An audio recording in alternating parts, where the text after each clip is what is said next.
মালদার কালিয়াচকের নওদা যদুপুরের মোমিনপাড়ায় সংঘর্ষ ও শুটআউটের ঘটনায় বুধবার সাত সকালেই তদন্তে নামল ডগ স্কোয়াড। মুর্শিদাবাদের ডগ স্কোয়াড টিম প্রশিক্ষিত কুকুর নিয়ে ঘটনাস্থল সহ আশেপাশের এলাকায় এদিন তন্ন তন্ন করে তল্লাশি অভিযান চালায় বলে খবর। উল্লেখ্য, মঙ্গলবার কালিয়াচকের মোমিনপাড়ায় তৃণমূলের দুই গোষ্ঠীর মধ্যে সংঘর্ষের ঘটনা ঘটে। স্থানীয় তৃণমূল নেতা জাকির শেখ এবং তৃণমূলের অঞ্চল সভাপতি বকুল শেখের অনুগামীদের মধ্যে সংঘর্ষ হয় বলে খবর, যার জেরে গুলিবিদ্ধ হয়ে ঘটনাস্থলে নিহত হন আতাউল শেখ ওরফে হাসা শেখ নামে এক তৃণমূল কর্মী। যদিও পুলিশ দাবি করে নিহতের শরীরে গুলির চিহ্ন মেলেনি, তবে ঘটনাস্থলে গুলির খোল মিলেছে।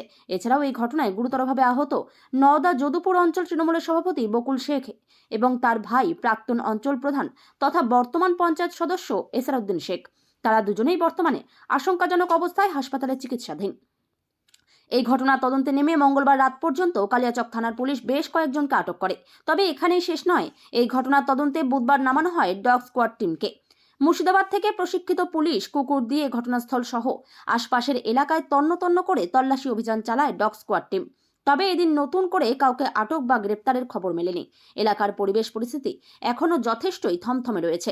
এলাকায় চলছে পুলিশি টহলদারি। ক্ষতিকারক প্লাস্টিকের ক্যারিব্যাগ বর্জনের নির্দেশ দিয়েছে সরকার। চারিদিকে চলছে সচেতনতামূলক প্রচার কর্মসূচি। রায়গঞ্জেও তার ব্যতিক্রম নেই। ক্ষতিকারক প্লাস্টিক পরিবেশকে চরমভাবে দূষিত করছে। এর থেকে নিস্তার চাই। তাহলে উপায় কি? চিন্তা নেই, রায়গঞ্জে চলে এসেছে বিকল্প ব্যবস্থা। সবার জন্য সুখবর। পশ্চিমবঙ্গ সরকারের অনুমোদনে আগামী সপ্তাহ থেকেই শহরে তৈরি হতে চলেছে পরিবেশ বান্ধব দূষণমুক্ত বিভিন্ন ধরনের বায়ো ক্যারিব্যাগ, যা অবশ্যই পচনশীল। একেবারে সুলভে পেয়ে যাবেন আপনারা।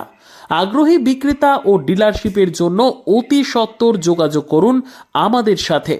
আমাদের ঠিকানা ইকো ক্যারি ইন্ডাস্ট্রিজ, জেলখানা মোড়, রায়গঞ্জ, উত্তর দিনাজপুর। আমাদের মোবাইল নম্বর 7001178352 অথবা 9434171272 অথবা 8250161082 অথবা 9800217806।